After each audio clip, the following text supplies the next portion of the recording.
If it almost feels as if he can drive the car on automatic, he doesn't, of course, but he can drive the car and has so much processing power left over that he can then think a lot about how he's driving the car, how he's looking after the tyres, what he might need to do on the settings, or if he's not sure, ask GP on the radio what he should be doing, but highlighting the problems.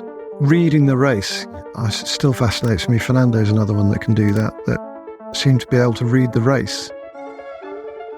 But they haven't got all the stuff in front of them. How do they do that? I don't know. Some of that, I know you can see a lot on the Diamond Vision, and they do that. It's amazing how the drivers can see the Diamond Vision, look up and see. So, while they're driving a Grand Prix, they're looking at the big screens that are up for the fans in the grandstands. Really? Yeah. Wow. Yeah. And then seeing the splits and the times and what's going on. I mean... And is that common, or is that a rare skill? I think it's rare, and it's only the very top guys that can do it. Yeah. I remember David Coulthard actually saying to me the difference between him and Michael Schumacher when they were racing was what he called spare capacity. Yeah. He said when he was at his full tilt in a Formula One car, that took everything out of him. Whereas Michael, Sebastian Vettel, Max Verstappen, Lewis Hamilton, Fernando Alonso, the true greats, they have a bit left over, wouldn't you say? They do. They have a huge amount left over. They have huge mental reserve left over. I won't name drivers, it would be unfair, but you can fairly easily see it if you watch a Formula One race and you know a bit about it.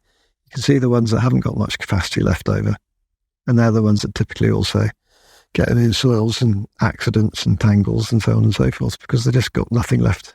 They can drive a car and they can do a qualifying lap, but be gobsmacked if any of those guys could win a championship.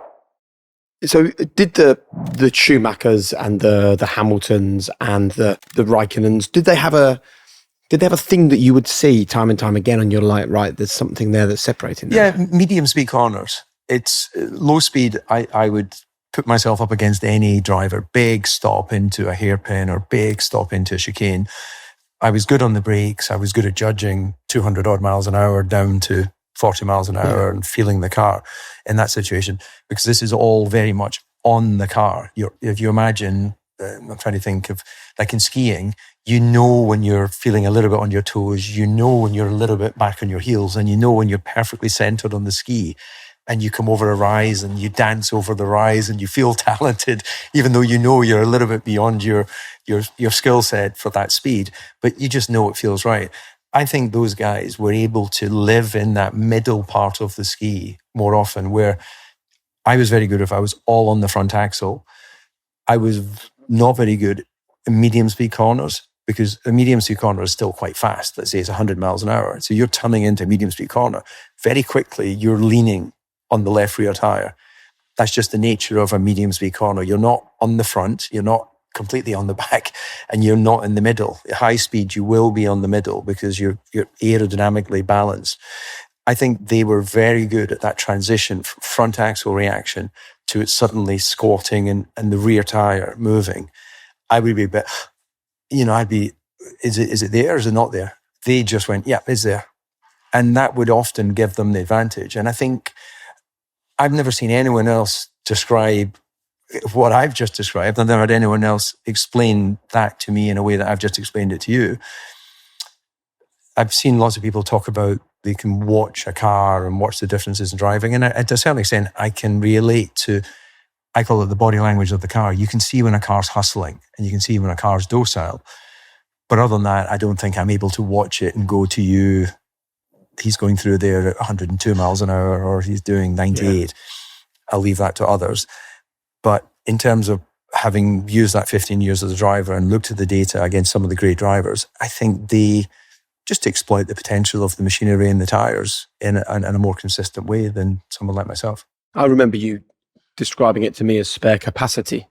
Yeah, there'll be an element of that as well, whereas the point at which you overload and go, that's the limit, they just have that little bit of room to go, is it the limit? It doesn't mean they don't make mistakes. And we've seen Michael crash and we've seen Lewis crash. Of course, they get it wrong occasionally. But I think their spare capacity to exploit potential opportunity is there. You know how much I love Formula One, and we know that you love the Formula One conversations here on High Performance. But the truth is that high performance in F1 isn't just what happens on the track. It's also about consistency. It's about identity. And you know what? Style works the same way. Because the clothes that you wear, they become part of your story. They're the reason that you stand out. And that is why we're so excited to partner with Vestiaire Collective for the launch of their first ever menswear experience. You can now find a curated selection of standout menswear. That's Cartier watches, Louis Vuitton bags, Gucci sneakers, Burberry jackets, all available at up to 80% off retail. And it also goes the other way. If you think it's time to change up your wardrobe, you can sell your own pre-loved treasures with low fees while giving them a new lease of life. And with more than 15 years of authentication expertise, Vestiaire Collective makes buying and selling simple, stylish, and secure. Honestly, I think it's fantastic. Vestiaire Collective, the go-to destination for pre-loved premium menswear styles. To get involved, just click the link in the description to buy or sell men's pre-loved fashion. To be honest, all the way through like 2023 and even the beginning of 24, like Max would be there, he'd be leading a race, he'd be setting fastest laps. And we know from his radio that he's driving around and he's watching the screens. He's watching the race and other things that are going on. So before a safety car's called, he's seen a crash that's happened on the screen at another part of the circuit. And he's like, right, well, let's be ready to pit or whatever. There could be a safety car here. What are we doing? And it's just, like you say, that spare capacity to be doing all of that, talking on the radio, and still find time to sort of be looking over here while he's driving and sort of seeing what else is going on in the race. Like he will know when his nearest competitor's pitted because he'll see them on the screens coming down the pit lane. So then he's ready. He's ready for the next lap or whatever it is. And it's something else. And what's the impact on you and on the pit wall and on the team in general when you have a driver operating to that level?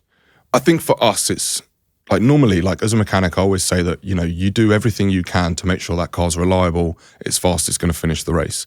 But essentially, once you leave it on the grid, you've done everything that's within your control other than the pit stops. So when you have a driver that's sort of operating at that high level, it just sort of makes you like ensure that you are getting the best out of everything. Nobody wants to be the person who's caused that problem or caused that DNF. It just forces you to raise your game. So it's great for us in the garage. Like 2023, I've never seen the garage perform at such a level. Like I always say, 21 was probably our hardest season for us, sort of mentally, emotionally and whatever. But 2023, once we got into that stride, it was something else. Like everyone in the garage was just operating at such a high level, and Max was a huge part of that.